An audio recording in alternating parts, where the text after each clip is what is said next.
Welcome to our third in the series of short videos to help you set up to teach Zoom more effectively.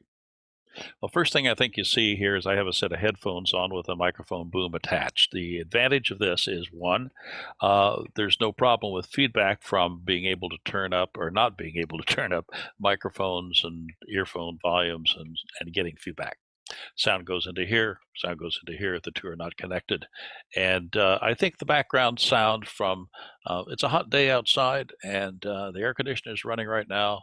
It makes a nice background sound, which in my past recordings I've had to strip out through some electronic means. On this one, the sound, because the microphone is so close to me, is going to be much more pure with less of the background. Remember that this plugged into my computer. For some other computers and desktops, you may need to have one of these adapters that I showed you before, which takes the tip ring shaft and splits it into earphones and microphones that may need to be plugged in separately. Well, that's one advantage, and these headphones I have on here now are just brand new. I just bought them the other day just to have a different pair. This cost me about 25 bucks, and on Amazon I went into the headphone sets for gaming, and I found a lot of different options. And I didn't want a really expensive, but I want a pair that was comfortable and that had a good microphone. So that's what I invested in this time. The other thing you need to consider, and maybe even more important to you, is the ability to be able to continue to transfer images and activities to your students. And so what I want to talk to you about this time is about webcams. This is a webcam. Well, the base is not part of the webcam. You've seen it in the last video. Let me take it loose from here.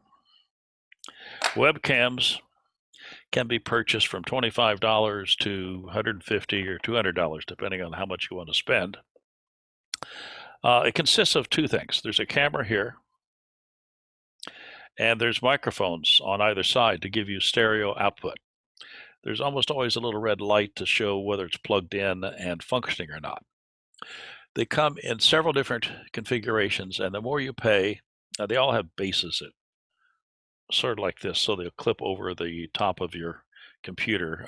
Like my desktop, it doesn't have a camera built in, so I had to buy one of these for it to function. They come in 720p, 720 pixels, or 1080. And I would suggest that you buy the 1080 if you can find one of good quality. This one cost me about $40. It's a 1080p, in other words, a high resolution camera. But the sound quality on it really sucks. It's just not good. So I know that I can use this for another image, but I'm going to continue to provide sound through my, either directly through my computer or through this headset. The ones that most people are choosing to buy, if they can find them, is a Logitech, Logitech, Logitech C720. They cost a little bit more money, but not only do they have a good quality picture, but they also have good quality stereo sound, and you can take the sound from that as well as the picture if you choose. I have bought some cameras before that had good pictures and bad sound, or bad sound and bad picture, and I've actually returned them. This one, as I said, did not cost me very much. The one that I will show you next cost me a little bit more, the Logitech. Let's switch to the camera I have in my hand here, and we'll take a look. Here's my Logitech. Looks very similar, but it has good microphones. And I have it attached to a very cheap, inexpensive tripod sitting here on my desk so that I can switch over to show you things on my desk surface. The camera you're looking at right now just happens to be in my hand. Let's switch to the Logitech and see what it looks like. So there's the high definition Logitech webcam. And here's the inexpensive one that I was using a few minutes ago. Now, connecting these things and switching as I just now did is a simple matter of plugging them into your laptop and going down to where it lists camera in your Zoom meetings and selecting the camera you want. Logitech camera is plugged right into my laptop. It is a USB camera plug. That's what you want, USB. They plug directly into your computer, laptop, whether it's Mac iOS or whether it's Android, doesn't matter. When you plug it in, it automatically connects and automatically functions. And as you can see, even handheld, it creates a fairly wide field of view. Let me switch back to the Logitech. I'm in Zoom right now recording this meeting, so I'm going down to the camera icon. I'm selecting the little arrow next to the camera icon, and I'm going to select the camera I want. It switched it over, and because it's running there, I can now take this one and attach it to my little tripod, which I showed you in the last episode. So screw that on here real quick. They're small, they're compact, they take very little space, and in terms of technology, it takes nothing to make them work. Nothing in terms of the fact you plug it in, and in Zoom, you simply select the camera that you desire. So let's switch here to the one I just now screwed down. And I'm back to the camera icon and the little arrow next to it in Zoom. And I'm going to select T2 Webcam, which is this little one here. And you can see what I'm doing. So let's go to down here to Zoom, camera. And you can see on my computer, I have the high quality camera, the one I'm not using. I have Microsoft front camera on my laptop. Sorry for that. I have the rear camera, and I have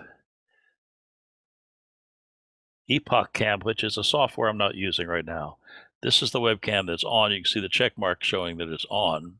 And if I just go to my front camera, I just simply select it, and now I'm back on to talking to you in a normal way. And to get the picture right, I just simply move the screen around. So it's a simple setup.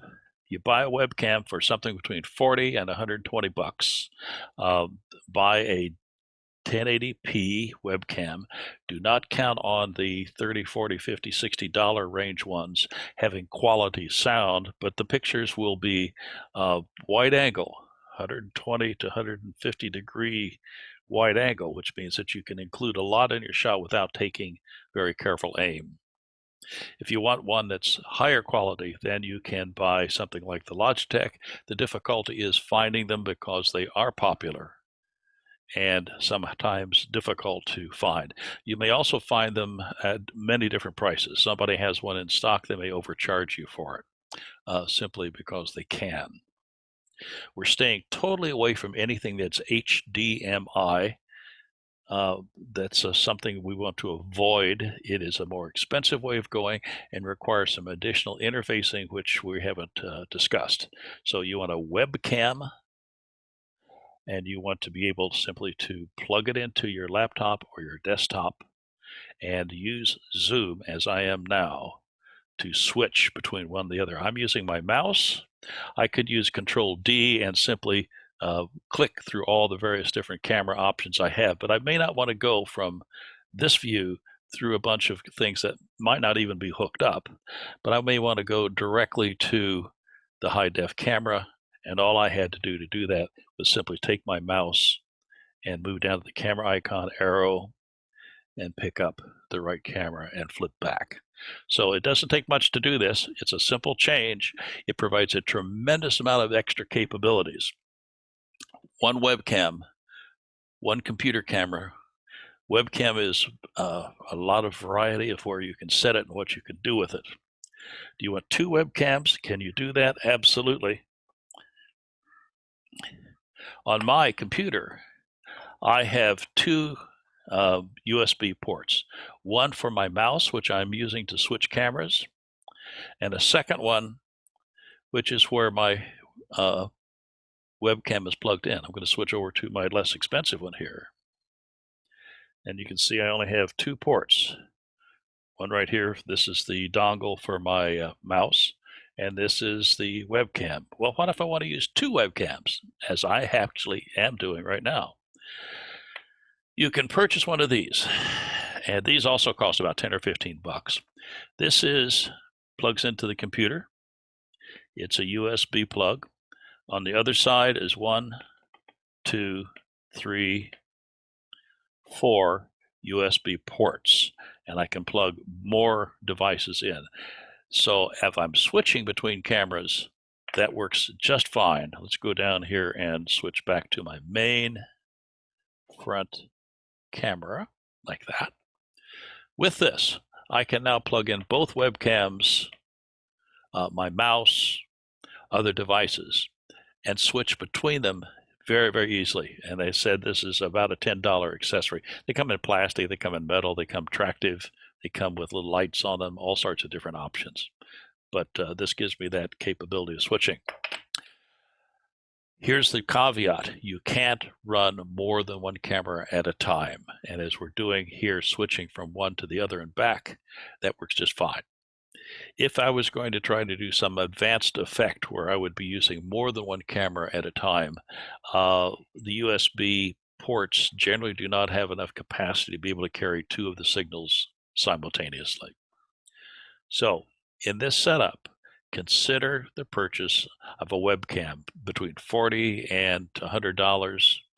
It plugs right into your laptop or your desktop.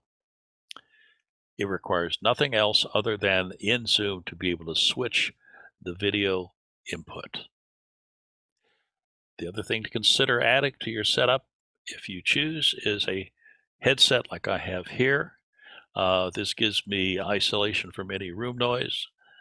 It gives me clear hearing of my students when they talk back to me. And the microphone here tends to cancel out an awful lot of noise and gives me better volume on much of my presentations. We'll see you in the next video.